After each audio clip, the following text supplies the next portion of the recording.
దేవుని వాక్యం చదువుకుందాం. రోమీయులకు రాసిన పత్రిక 15వ అధ్యాయము 13వ వచనము.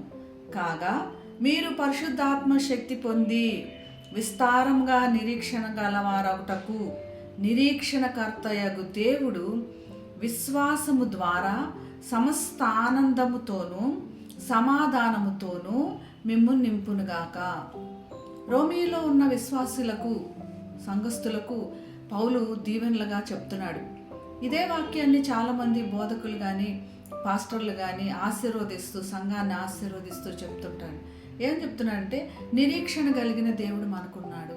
ఈ నిరీక్షణ కలిగిన దేవుడు అంటే ఒక బావి లాంటి వాడు. ఈ నిరీక్షణ ఎప్పటికీ ఎండిపోదు.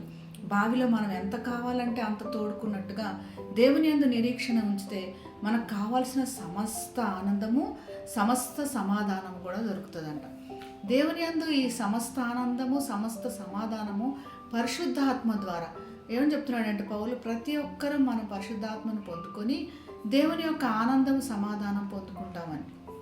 ఈ రోజుల్లో సమాధానం లేని పరిస్థితుల్లో మనకు సమాధానం దొరుకుతుంది. అది పరిశుద్ధాత్మ దేవుడు మనకు దయచేస్తాడని చెప్తుంటే ఎంత గొప్ప విషయంలో కదా.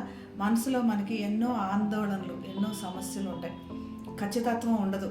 మన జీవితం తర్వాత ఏముంటుంది, మనం ఏం చేయాలి, భవిష్యత్ అంతా అంధకారం, అగమ్య గోచరంగా ఉంటుంది. కాబట్టి నీకు నిరీక్షణ ఉంది. పరిశుద్ధాత్మ దేవుడు నీకు సమస్త ఆనందం దయచేస్తాడు, నీకు సమాధానంతో నేను నడిపిస్తాడని దేవుడు మనల్ని ధైర్యపరుస్తున్నాడు. కాబట్టి ఈరోజు ఈ వాక్యం ద్వారా మనం ధైర్యపడి ముందుకు వెళ్దాం. ప్రార్థన చేసుకుందాం. పరిశుద్ధమైన దేవా, నీ యొక్క గొప్ప వాక్యం ద్వారా మమ్మల్ని బయలుపరిచారు నాయన. నీ సమస్త ఆనందము, సమస్త సంతోషం మాకు ఇస్తున్నారు నాయన. సమాధానం మీరు దయచేస్తున్నారు. నీ పరిశుద్ధాత్మని మాకు తోడుగా ఉంచి వెళ్ళినట్లుగా నీ పరిశుద్ధాత్మతో మమ్మల్ని నింపుతున్నారు నాయన. నీకు వందనాలు. నీ యొక్క గొప్ప మహిమను ప్రభా మేము అందరికీ చూపించి నీ వచ్చే సమయానికి మేము సిద్ధంగా ఉండి నీతో పాటు సదాకాలం జీవించే భాగ్యం మాలో ప్రతి ఒక్కరికి దయచేయమని యేసు నామములో ప్రార్థిస్తున్నాం తండ్రి. Amen. Have a blessed day. God bless you.